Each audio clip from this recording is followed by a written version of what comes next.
नमस्कार दोस्तों, चलिए जानते हैं बिहार की फटाफट 25 बड़ी खबरों को सिर्फ 10 मिनट में। लेकिन उससे पहले आप यह वीडियो किस जगह से देख रहे हैं हमें कमेंट में जरूर बताएं।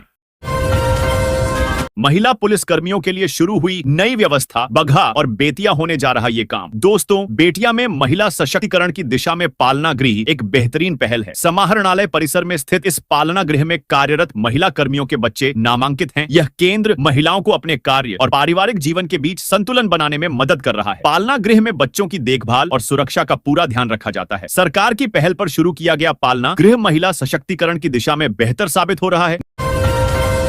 नीतीश सरकार का बड़ा फैसला, विशेष भूमि सर्वेक्षण में सिर्फ विवादित जमीन की होगी मापी। दोस्तों, बिहार में विशेष भूमि सर्वेक्षण के तहत अब विवादित जमीन की ही मापी होगी। इसके लिए अत्याधुनिक ETS electronic total station machine का इस्तेमाल किया जाएगा। यह मशीन जमीन की मापी में शुद्धता और सटीकता सुनिश्चित करेगी, जिससे भविष्य में विवाद उत्पन्न होने की समस्या समाप्त हो जाएगी। काफी संख्या में मशीन की आपूर्ति इस माह के अंत तक हो जाएगी। मुजफ्फरपुर जिले में विशेष भूमि सर्वेक्षण के तहत अब भी स्व घोषणा पत्र प्राप्त किया जा रहा है। इसके बाद किस्तवार शुरू होगा, यानी अंचल अमीन भूमि पर जाकर सीमांकन का कार्य करेंगे। इसके अलावा जो विवादित जमीन होगी सिर्फ उसकी ही मापी कराई जाएगी।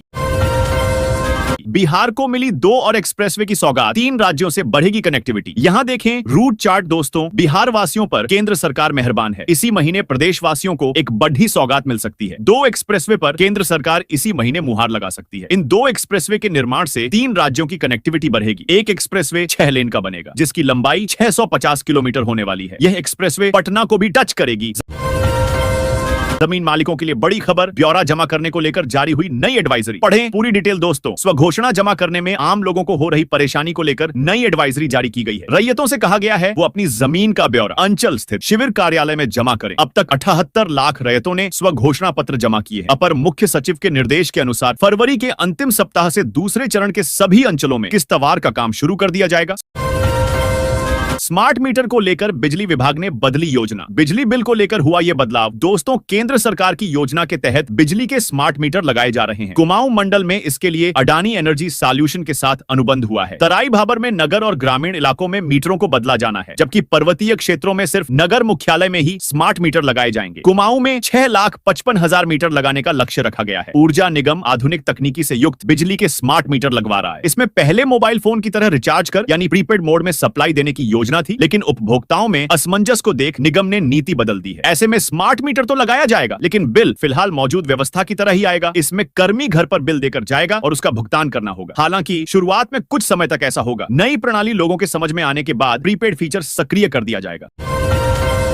दानियावा से रामनगर के बीच बनेगी 4 लेन सडडीय सड़क। इन इलाके के लोगों को होगा फायदा। रिंग रोड को जोड़ देगी सडडीय सड़क। दोस्तों, बिहार के लोगों को जल्द ही बद्धी सुविधा मिलने वाली है। राज्य के अंदर पटना के दनियावा से रामनगर के बीच 7.65 किलोमीटर लंबे 2 लेन सड़क को अब 4 लेन किया जाएगा। बिहार के लोगों को जल्द ही बद्धी सुविधा मिलने वाली है। राज्य के अंदर पटना के दनियावा से रामनगर के बीच 7.65 किलोमीटर लंबे 2 लेन सड़क को अब 4 लेन किया जाएगा। इसके निर्माण को लेकर प्रस्ताव और प्राक्कलन तैयार कर विभाग को भेज दिया गया।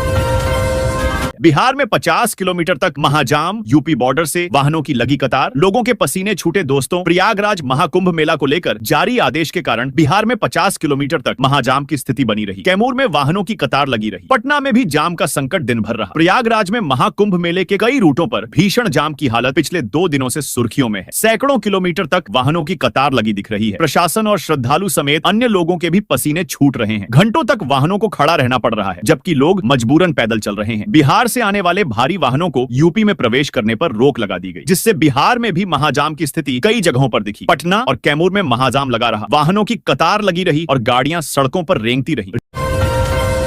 रेल मंत्री अश्विनी वैष्णव ने दी सौगात। गोरखपुर से पटना तक चलेगी वंदे भारत ट्रेन का भी किया उद्घाटन। दोस्तों, रेल मंत्री अश्विनी वैष्णव आज बिहार के बेतिया में पहुंचे। इस दौरान उन्होंने कई घोषणाएं की। रेल मंत्री ने जनसभा को संबोधित करते हुए कहा कि बिहार के विकास पर प्रधानमंत्री मोदी जी का विशेष ध्यान है। डबल इंजन की सरकार में मोदी जी ने बिहार में सिर्फ रेलवे के विकास के लिए 1100 करोड़ का बजट दिया है। इस दौरान उन्होंने ROB का लोकार्पण किया। सुनील आनंद, जागरण संवाददाता, बेतिया, पश्चिम चंपारण। रेल मंत्री अश्विनी वैष्णव आज बेतिया पहुंचे। इस दौरान रेल मंत्री ने कई योजनाओं की घोषणा की और ओवरब्रिज का लोकार्पण किया।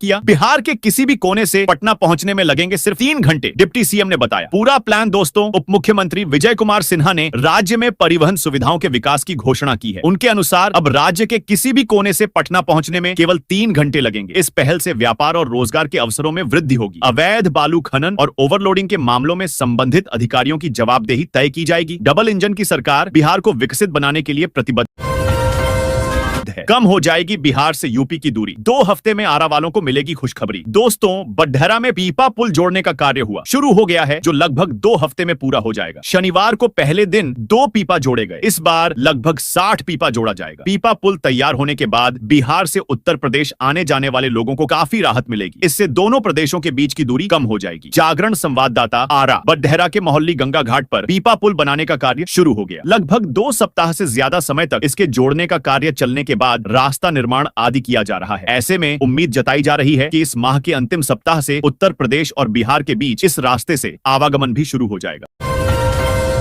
जानिए क्यों अटकी है सीएम, मंत्री, विधायक से लेकर 8 लाख सरकारी कर्मचारियों की सैलरी। क्या है पेमेंट का तरीका दोस्तों? बिहार में करीब 8 लाख सरकारी कर्मचारियों की सैलरी बीते 2 महीने से नहीं मिली है। इन कर्मचारियों में प्रदेश के सीएम, मंत्री और विधायक भी शामिल हैं। जानिए क्यों उनकी सैलरी मिलने में देरी हो रही है, साथ ही उनकी सैलरी का भुगतान कैसे किया जाता है। बिहार में मुख्यमंत्री, मंत्री, विधायक से लेकर करीब 8 लाख कर्मचारियों को बीते 2 महीने से सैलरी नहीं मिली है। आज हम आपको बताएंगे कि आखिर इन सरकारी कर्मचारियों की सैलरी अटकी क्यों है। इस लेट लतीफे के पीछे वजह क्या है? आखिर क्या कारण है कि सीएम तक की सैलरी अटक गई है? दरअसल 3 जनवरी से बिहार में वेतन और बिल के भुगतान के लिए एक नया सॉफ्टवेयर लॉन्च किया गया है। इस सॉफ्टवेयर का नाम है, लेकिन जब से यह सॉफ्टवेयर लॉन्च हुआ है तभी से लगातार इसमें तकनीकी दिक्कत आ रही है। इसकी वजह से सीएम से लेकर लाखों सरकारी कर्मचारियों का वेतन रुका हुआ है, साथ ही कोई भी बिल का भुगतान नहीं हो पा रहा है। दूसरे की जमीन पर कब्जा करने वालों की होगी अब खटिया खरीदी। सरकार ने किए ये नए नियम लागू। इस राज्य में जमीन से जुड़े मामलों में नियमों का बद्धा बदलाव हो गया है। अब जमीन पर कब्जा करने वालों पर सख्त से सख्त एक्शन लिया जाएगा। आइए जानते हैं इसके बारे में पूरी जानकारी विस्तार से। मैंने अब जमीन कब्जा करने वालों पर सख्त कार्रवाई करेगी। राजस्व एवं भूमि सुधार विभाग के अपर मुख्य सचिव दीपक कुमार ने गृह विभाग को पत्र लिखकर यह निर्देश जारी किए हैं। इसके तहत अगर कोई भी व्यक्ति किसी की जमीन या संपत्ति पर गैर कानूनी कब्जा करता है तो उसके खिलाफ भारतीय दंड संहिता की धारा 329 के तहत मामला दर्ज किया जाएगा। को ऐसे मामलों में तुरंत एक्शन लेने और पीड़ित को राहत दिलाने के निर्देश दिए गए हैं। आधार से जुड़े बिना भी छात्रों के खाते में भेजी जाएगी राशि। शिक्षा विभाग ने बदला फैसला। दोस्तों बिहार के सरकारी स्कूलों में संचालित योजनाओं का लाभ पाने के लिए अब छात्रों का आधार कार्ड अनिवार्य रूप से रखने की बाध्यता को खत्म कर दिया गया है। यानी अब बच्चों को बिना आधार कार्ड के भी खाते में पैसे मिल जाएंगे। बिहार के सरकारी स्कूलों में संचालित योजनाओं का लाभ पाने के लिए अब छात्रों का आधार कार्ड अनिवार्य रूप से रखने की बाध्यता को खत्म कर दिया गया है। यानी अब बच्चों को बिना आधार कार्ड के भी खाते में पैसे मिल जाएंगे। इसके लिए उन्हें अधिक समस्या का सामना नहीं करना पड़ेगा। इस निर्णय के बाद शिक्षा विभाग ने अपने 6 माह पुराने निर्णय में बदलाव किया है, जिसमें कहा गया था कि बिना आधार कार्ड के कोई फायदा नहीं मिलेगा। सरकार ने किया ऐलान, 81 लाख किसानों के बैंक खाते में इस दिन जारी की जाएगी 2000 रुपए की किस्त। दोस्तों देश में किसानों को आर्थिक सहायता उपलब्ध कराने के लिए केंद्र सरकार द्वारा प्रधानमंत्री किसान सम्मान निधि पीएम किसान योजना चलाई जा रही है। योजना के तहत किसानों को सालाना 3 किस्तों में 6000 रुपए की राशि सीधे बैंक खाते में दी जाती है। ठीक इसी तर्ज पर मध्य प्रदेश सरकार द्वारा भी राज्य में पीएम किसान योजना के लाभार्थियों को मुख्यमंत्री किसान कल्याण योजना के तहत 6000 रुपए की राशि 3 समान किस्तों में दी जाती है, जिससे राज्य के किसानों को एक साल में कुल 12,000 रुपए की राशि प्राप्त होती है। किसान फरवरी के अंत में शुरू करें मक्का की खेती, कम लागत में बम्पर होगी पैदावार। दोस्तों कन्नौज में किसान अपनी पारंपरिक आलू की खेती के बाद सबसे बड़े पैमाने पर मक्का की खेती करता है। जिले भर में किसान 52,000 हेक्टेयर से ज्यादा में मक्का की खेती करते हैं। जायद में किसान मक्का की खेती में अच्छा लाभ भी कमाते हैं, लेकिन किसान और अच्छा लाभ कमाना चाहते हैं तो कृषि वैज्ञानिक सुशील कुमार का बताया यह तरीका उनको मालामाल कर देगा। कम लागत में मक्के की पैदावार अच्छी होगी, साथ ही फसल की क्वालिटी भी जबरदस्त होगी। कृषि वैज्ञानिक बताते हैं कि किसान अक्सर मार्च तक मक्का की खेती लगाते हैं, लेकिन अगर वह आलू की फसल काटने के तुरंत बाद यानी कि फरवरी के अंत में ही मक्का की खेती कर लें तो उनको अच्छा लाभ मिलेगा।